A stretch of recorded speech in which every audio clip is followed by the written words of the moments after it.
Hey, it's Jason from Strength Running. Thanks for tuning in to another episode of Q&A with Coach. Today I'm tackling a question from Ken. He wants to know, should I take an ice bath or should I get in a hot bath after a big run? Here's what he asked me. He said, after a 15 to 20 mile run, my legs are usually tight and sore. I've had people recommend either heat or ice baths, and I've seen different opinions online. So what's your opinion? And should this be a regular part of my post-run routine? Great question, Ken, and I want to tackle this in a couple different ways.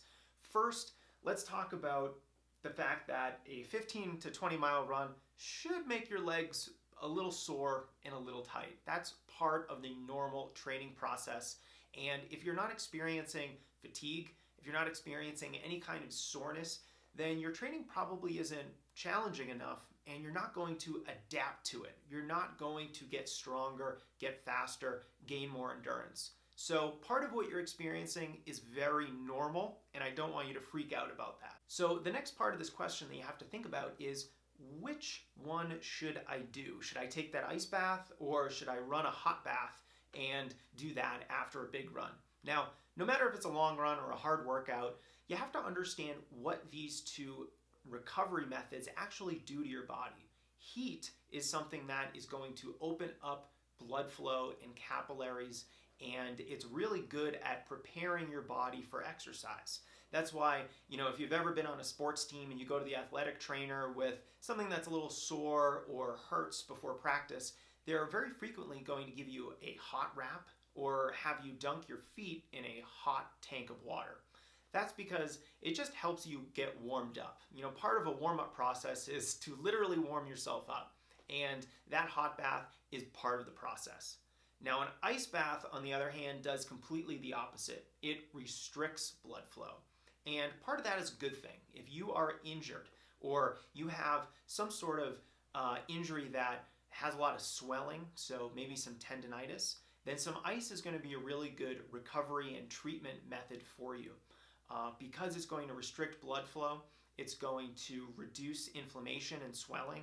And then once you take the ice off or you get out of that ice bath, then you're going to get a lot more blood flow to the area. So it's almost like you squeeze the blood out and then you open it back in and you let all that fresh oxygenated blood into the area that needs it.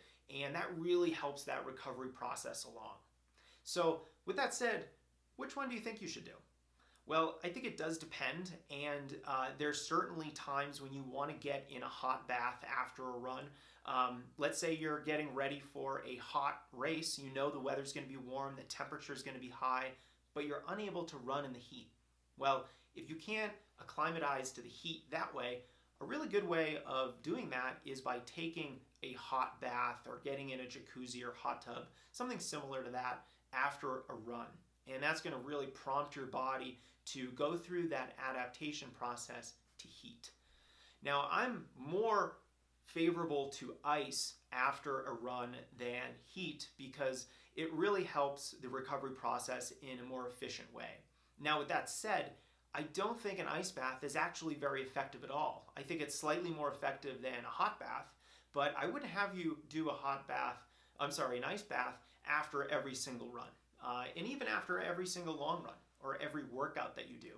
Because part of the reason is that ice bath is going to restrict the adaptation process by reducing blood flow to the area, by reducing any swelling. Then you're really not allowing the body to recover for itself. You're taking some of its job and doing it for your body with that ice bath. So I think it's much more advantageous to take an ice bath after any kind of run where you might have done too much. Let's say you had an 18-mile run planned and you got lost and you ran 21 or 22 miles before you were ready for it. That's a good time to take an ice bath. Or let's say you ran a workout and that workout was way faster than it should have been. I think we've all run workouts that, we were trying to be a hero. If that's the case and you ran too fast, then this is another good opportunity to take an ice bath. Because you've overstepped a little bit, you've made a training mistake, you've done too much too soon, so now's the time to go into what I like to call red alert recovery mode. We're going to do everything we can to recover as quickly as we can. But Ken, thank you so much for submitting this question. I think it's really helpful, and it's helpful to know which recovery tool is beneficial when. So I would save the hot baths for before you go running, particularly if you're, nursing a niggle or something that's particularly sore.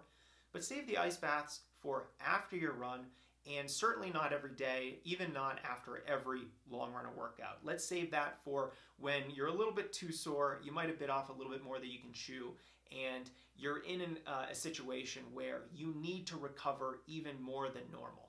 Another option too is doing a contrast bath. And I do a mini contrast bath whenever I take an ice bath at home. What I do is fill up the tub with some cold water, pour a bunch of ice in there, then I'll sit there for about 15 minutes in my ice bath. But as soon as that ice bath is done, I'll turn on the shower and I'll take a hot shower. And this is a really nice way of restricting blood flow, reducing some inflammation and swelling, but then really opening up those capillaries with some heat and getting some fresh oxygenated blood to your leg muscles. Big fan of contrast baths when used occasionally and strategically, but at the end of the day, I think the most important way of making sure that you're not too sore or too tight or too fatigued after any kind of run is just making sure that the runs that you're doing are appropriate. So you're not running too long, you're not running too fast, and you're all doing it when your body is ready for it. So Ken, thank you so much for this question. If you have a question of your own that you'd like me to answer on camera, feel free to send it to me wherever you can find me on the internet, and I'd be happy to answer it for you.